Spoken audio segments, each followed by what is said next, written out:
So here's here's a good infographic. I like charts. I like showing things and diagrams. So this is our sovereign government. And on the left, you've got the United States, proper title, and that is the Union of States. That was formed on September 9th, 1776. It is the national soil jurisdiction. You can see the states are Virginia, Maine, New York. As I said before, the state nationals are people. That's a lowercase p for people. And then in the United States of America, you've got the Federation of States. It was formed on the 7th of September, 1776. It's the international jurisdiction. So over on the left, I say national soil jurisdiction. And then here in the middle, that's international land jurisdiction. States are Virginia, Maine, New York, and the state citizen, that's a capital people, capital P people for lawful persons. You got state courts, American state law. And then you've got the States of America, the Confederation of States of States. That is not in existence right now. As I understand it, though, that's the group that went to war. But they operate in international mercantile law, and they are, and the states are different. You'll see it's the state of Virginia, the state of Maine, and these are legal persons of states. So they're not private people, they're not lawful persons, they're legal persons. And let's see, moving on. So here's a metaphor of capacities. I wanted to talk about capacities because it can kind of be a confusing subject. So you got John, Cindy, Bob, Mary, and George are members of the local hot air balloon club. So they meet at someone's house to discuss the affairs of the hot air balloon hobby. And then the same group are also members at Costco. And the same 5 are also members of the local Bakers Association. They're also members of the Historical Buildings Institute. On Tuesday nights, they are acting in their capacity as bakers. And then on Thursday nights, they are acting in their capacity as balloon pilots. It all depends on what they're talking about. So in these capacities, you have to pay attention to what jurisdiction you're in based on what you're talking about. So if the conversation of the meeting has everything to do with flour and yeast and water, then you can assume you're talking about bakers. If you're at a meeting and they're talking about building code and preservation and laws and statutes that regard that, then they are in that jurisdiction that involves the historical buildings, right? It depends on the words that they use. It is the words that define the jurisdiction that you're in. And that's something that we have to be wary about, because those guys in the other, I don't have them shown here yet, but the other federal governmental services, the contractors, they want to define your jurisdiction for you. And so we are doing everything we can to rebut those assumptions and show that we are on the land jurisdiction. And it's good to know when you're in the land jurisdiction and when you're not. So the illustration of the capacities applies here to the different. You have a group of states over here on the left in the Union of States, and they are in their capacity, they are operating in the soil jurisdiction.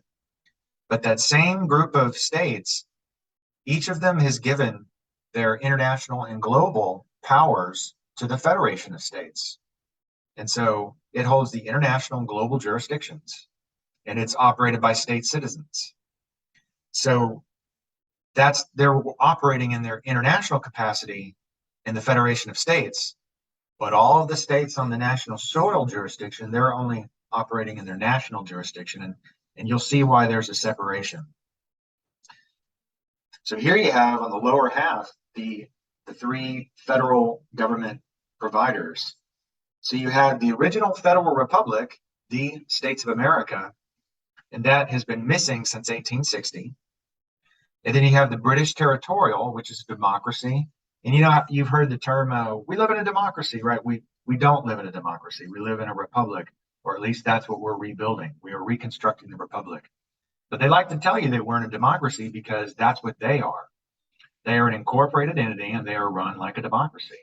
So part of the international sea jurisdiction, you'll notice that all 3 of these exist Like, see, two of them exist, part of international land and sea jurisdiction. Because remember, I told you that the land is international, the soil is national, but the sea is also international. So this group exists in the international land and sea jurisdiction. The territorial is exclusively in the international sea.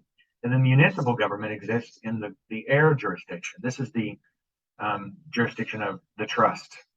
Do unto others as you would have them do unto you. That's the kind of summarizes that jurisdiction. But the British territorial is managed by the British Crown. The municipal government is managed by the Pope. Side story: ultimately, all of these jurisdictions are managed by the Pope, and so that's interesting. Some of us grew up not Catholic, right? I didn't grow up Catholic, but it really doesn't matter what your worldview is. The entire global estate trust is managed by the Pope. That's just the way that things have been forever, and that plays into why we're talking about the different jurisdictions. So, but we here on the land, we say correctly that the land jurisdiction overstands all other jurisdictions because it's the only jurisdiction that is substantive. If you don't have a land jurisdiction, you don't have men and women. Therefore, they would not have invented the air jurisdiction or the sea jurisdiction. So the land jurisdiction is very important. It's also the same jurisdiction where all wealth comes from, which is why we're in this problem. Okay, so I'll skip along. Oh yeah, here we go. United States of America. This is I got the red box for the land jurisdiction. Then you got the federal republic, territorial, and municipal. They're all in the international or just the sea or the air jurisdictions. So here is the Constitution for the United States of America. It has two parties. You got the land and you got the international sea, and it is part commercial contract and for the government services contractor, and it is also part trust indenture for the trust management organization. So that American company is part services contractor, part trust management organization. It's important to remember that. So, and it's British. It's not American. It's not only is it foreign to us in the sea jurisdiction, it's foreign to us because it's operated by the Queen, which blew my mind.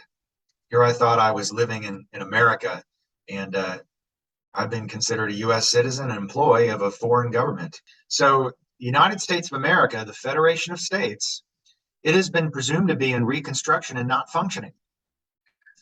And then notice here we've got two different government services contractors. So in the beginning, it was the company called United States. It was also called the company. It was a company formed by Benjamin Franklin. And in 1863, it was bankrupted by Lincoln. And then after that, you had these two governments that have been offering us governmental services. And they've been competing for those juicy contracts. So let me go on to the next one. So you got AKA the company, chartered by Franklin, United States of America Incorporated, chartered by Lincoln. And then you got most recently the United States Inc. So these are all companies. Whenever you talk about the federal government, it's any one of these three. Okay, questions?